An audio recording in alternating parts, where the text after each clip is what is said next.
Lance Hall here for Let's Discuss with Lance Hall. Happy to welcome Ernesto of Modern Mimes to the program tonight. How you doing, Ernesto? I'm doing great, man. How are you? Well. How are things down in Fort Lauderdale? A little gloomy, but not too bad. You know, can't complain. I was going to say, Florence kind of lingering around a little north of you. You guys going to see anything, or? We probably will, but you know what? We just had something, like I think it was a tropical storm maybe a couple weeks ago. And it's funny because I had no idea that anything was happening. And then typical Florida weather is raining about maybe an hour or 2 hours, at a time, and then sun will come out. And then I look at the news and there's a tropical storm. I'm like, oh, okay. Well, I just thought it was like a regular Florida day. Just another day. Absolutely. Second album for Modern Mimes called The Gray, coming out on October 10th. You just released your first single video for your first single, Stair, which is excellent. Killer stuff. I love the tune. Thank you. Thank you. It's coming out on October 10th. Now, the one thing, are you guys putting this out yourselves? I couldn't find a label associated with you, and if you do, I apologize to the label in advance. Oh, no, but this is all us, man. All you. All us. All right. Yeah, bud. Do a true DIY your performance here.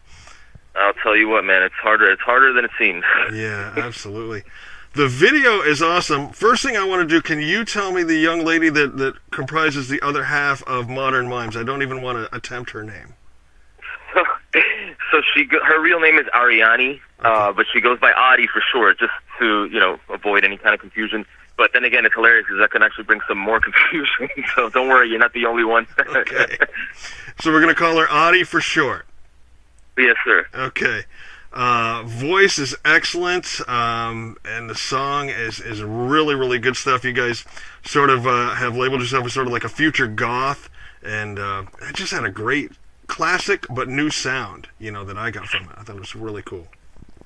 Yeah, man. That's it's kind of what it's not. I don't want to say that we set out to sound like that. I'm a very heavy metal guitar player, what have you, and she's very into old school classical, trip hop. She's got like a whole avant-garde vibe going with her own personal ideas and stuff like that. And I'm just very straightforward. I like a lot of grungy stuff. So, when we got together and started doing this, we're like, you know what? Let's try not to sound like anything. Let's just see what happens. And kind of this is kind of what's been coming out. Yeah, excellent. Tell me about that guitar that you play. It's like part guitar, part bass, right? Oh yeah. That is a double neck guitar bass. It's funny because I've been playing guitar for a very long time, man. I'm 32 now. I started playing when I was about 12 or 11 or 12, something like that. And I never would have thought that I would be playing both bass and guitar at the same time. Now, I've dabbled in bass before. I've been in bands and played bass before, but guitar's my main thing. Mm-hmm. So when she was like, hey, I kind of want to do a duo thing. I want to do something a little different, kind of off the wall. I'm like, well, maybe I can, maybe there's something here. Maybe I can do something different. Yeah. So I'm looking on eBay and I come across this double neck. I'm like, how cool would it be, if I could find a way to play guitar and bass at the same time? So then, lo and behold, come my birthday, I think maybe 4 years ago, she went and bought me the double neck guitar bass. Wow. Yeah, so I've been playing that ever since. It's a little hard to get used to at first, but once you start doing something every day, it just kind of becomes like a second nature thing. So now when I play a regular guitar, I'm just like, I don't know, there's something different.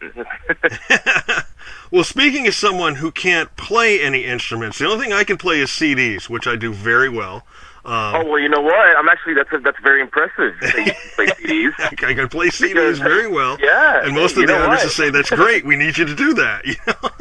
Absolutely, man. I mean, CDs are going downhill right now. But yeah, they are. They are, unfortunately. I honestly miss the days when I can just walk across the street to like a Best Buy or a record shop and just buy a CD. I used to do it all the time. Unfortunately, now it's become so hard to do. It is. It's so you're a master of your craft. Yeah. So to talk to somebody who's playing can play not only one instrument but two, and now you're talking about basically doing them almost like simultaneously. Do you compartmentalize one from the other in your brain? I mean, you got to play like a rhythm, but then if you want to do like a lead on the guitar and then back in, how do you manage to keep it all straight? So I have a looper pedal. Okay. And what I do is, I'll run a guitar riff or a bass riff or a lead, and I'll loop it, and I'll just start writing around that. It's like I said, it's hard to get used to at first, just because I've never done it before, and anybody's never really done it before, can run into issues with it. But yeah, that's kind of how I go about it, dude. Just I have a basic idea, and I just run with it, and I just keep building and building. Wow, very cool, very cool. Mm-hmm. Stair was directed by Joey Durango, friend of yours? Actually, a good friend of a local band from around here called Dineside. Great band. And when we were kind of looking to do a music video, we were just kind of shopping around, looking at different people, and we came across that video from that band, and we're like, hey, this looks like something that we can do. It's kind of in our budget. Let's give the guy a shot. So we hit him up, and guy seemed very nice, very professional. We met up with him in Sarasota, which is about 2 hours from us, and we did 2 videos. So we did Stair, and then we did another video that we should be releasing very soon.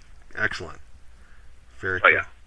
Album was produced by Rick Lander, who'd worked with Flaw and Dead Horse Trauma, and Anthony, I hope I get this right, Santonocito? You did it, man. You nailed it. Okay. Had you worked with those no issue pronouncing names, man. You're way better than me. Okay. Pure luck. Oh, yeah. Had you worked with them before, or is this another sort of band association? Never. Well, Anthony, it was a funny story. Somebody found our old album online and, hit us up saying, hey, I think you guys will work really great with this guy.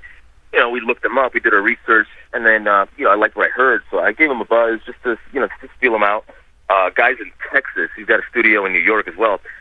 So we got on the phone with him. Everything was going well. We were vibing with him, and I told Adi, I'm like, hey, let's give this a shot, see what happens. So we went up there, and we did I believe we did 4 songs with him, and then we came back, and we're like, well, we have these 4 songs. Why don't we just try to go for either full length or maybe record some more songs? And then I have a buddy, Justin. He's a drummer out in New Orleans who's good friends with Rick Lander. Kind of put us in touch on the phone, and then the same thing. I called him, and we talked for a while. He was, we actually kind of became really good friends over the phone, and then we're like, hey, man, let's give it a shot, see what happens. And then, go up there to Hammond, which is about an hour north of New Orleans. Did a few more songs, and now we have The Gray. Very cool. Now, is it you do most of the music part, Audie does the lyrics, or do you sort of help each other out on both, or? A little bit of both. I'm terrible when it comes to writing lyrics. It's just one of those weird things I'll sit down and I'll jot something down. I'll be like, oh, this is cool. I'll read it over and over again and be like, this is dumb. And then I'll scratch it. Yeah. She's great. She's been doing this since she was about 4 or 5 years old. And just not just singing, but writing lyrics as well. She's very good at it. And me with music, writing guitar riffs and stuff like that. And I've played drums for a long time too, probably since I was 4 or 5. So the writing of the music kind of comes very natural to me. Now, she plays guitar as well, so okay. Just basically a little bit of both. Yeah, cool. The other thing I love was the cover art. I saw a picture of it. What inspired that? That was really cool. Oh, man, you know what? A few years ago, when our first album came out, we did something a little different. We wanted to do an album release party, but instead of being a regular venue gig, we said let's do an art installation / album release party. So what we did was we found 9 artists to hear one of our songs and then just kind of draw, paint, or sculpt or build something around that song, whatever inspires them. And then one of the artists kind of stood out to us, and we're like, hey man, see what you can do with this, something the songs. And he came up with the cover art, man, and it was actually right on the money of what we were thinking of. You know what I mean? Kind of like the gray kind of represents a place kind of in between this reality and the next reality, and like a subconscious kind of thing. So if you look at that cover art, it's kind of like that represents the gray to us and to him, and it was actually awesome. The first time we saw it, we were like, dude, that's it. Very cool. Very, very cool. Now, your first album was called Wake Up. That came out in early 2017, correct? Yes, sir. Actually, January of 2017. Okay, and then you did a cover of Typo's I Don't Want to Be Me, which is very, very cool. Saw the video for that, and they dug it as well. They did, man, and I was on cloud nine when I found out that the guy shared it, man. It's funny. It was a funny story. We were planning on doing a bunch of press for it and promoting, the release of that, and then out of nowhere, I get a call from my manager saying, "Hey, so he kind of leaked your video." It was kind of bittersweet. It was funny because he's like, I have some good news and bad news. I'm like, well, give me the bad news. He's like, so Kenny Hickey of Type of Negative leaked the video. I'm like, that's the bad news? Very cool. Very cool. Oh, totally. I was on cloud nine when I heard that, dude. Yeah, when you get the stamp of endorsement from the original band, that's got to be very cool. Oh, man, yeah, absolutely. You and Audie have been together for about 4 years. I'm assuming this is performing, or have you known each other 4 years, or have you known each other longer? Oh, man, we've known each other for a good 15 years, man, since back in high school. We were always in separate projects. I toured with a band called Another Black Day back in 2008. Yeah. After that, I was in a couple of other bands. I was in Joan Red and Involved Through Scars. And she was doing a lot of like singer-songwriter stuff. She was playing a lot of local stuff by herself, just acoustic guitar and her singing. And then we got together, and at a certain point, we were like, yeah, let's see what we can come up with. Let's write a song or two. It was nothing. I don't know. We didn't say, hey, let's be in a band together. We were just kind of let's write a couple songs, see what comes up. Yeah. Cool. Very cool. Yep. And I did have in my notes that you were in Another Black Day and Joan Red and Evolved Through the Scars. Now, when you were in those bands, were you doing originals, covers, mixes? Oh, those were all originals. Originals. So okay, cool. Mm-hmm. But you grew up watching your dad's cover band. Yes. My dad plays guitar as well, still does to this very day. And that's where my my drumming stories come from. I was about 3 or 4 years old, man, and I would just barge in on their rehearsals and just grab the drumsticks and just ruin their practice. And my dad's very into like the 80s stuff. You got your Van Halen and your Guns N' Roses and stuff, and that kind of stuck out to me. So, Slash was a great guitar player, so he was a big influence on me. And one day I said, hey, I want to play guitar, and he showed me the beginnings, Very cool. Very cool. I also read in one of yours, and I think this is with Modern Mimes, they talked about audiences and gigs and stuff, and you said there was one gig where there was a three-legged dog in attendance? So... I mean, and being a grunge guy, you've got to love that reference from the Alice in Chains cover. That was the first. I have that T-shirt, the Alice in Chains T-shirt with the dog on it. That's the first thing I thought. Well, here's the story behind that. It was the last show of the first tour that we did. It was in New Orleans. We get to this literally a middle of nowhere coffee house, and I wasn't expecting anything. I was, another show, another gig. Yeah. I walk up to the door. I look inside, and there is a gentleman playing guitar, and he's just singing, maybe some bluesy stuff. There are maybe 3 or 4 people in the audience, and right in the middle of the entire place was a huge three-legged dog just laying there enjoying the vibe, man. I was like, this is either going to be really, really cool or just really bad. And it actually turned out to be kind of cool. Very cool. Excellent. Now, I read in 2 separate interviews you were asked if you weren't doing music, what would you be doing? And in one of them, you said you'd be a famous pizza guy. And another one, you said you had a bit of an MMA background. Yes. Which is true, the pizza guy or the MMA? Well, the pizza guy thing is kind of an inside joke between Adi and I, and it's mostly because I've worked in a bunch of Italian restaurants. But here's the funny part: I've never actually made a pizza. Oh, I heard you make a mean chicken marsala, though.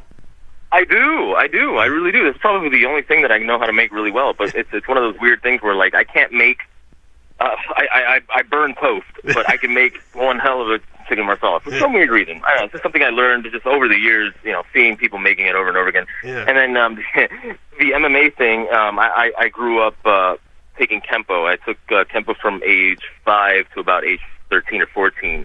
And I love martial arts, man. I really do. I'm big, and boxing as well. So to be honest with you, I never really followed football too much or baseball or any other sport except for martial arts, man. And I still do to this very day. So wow. So, yeah. And that must help you out when it comes to being on stage because you've got to be in shape. I've seen some live clips of you guys. You move around. You don't just stand there and play that thing. You move. Oh yeah.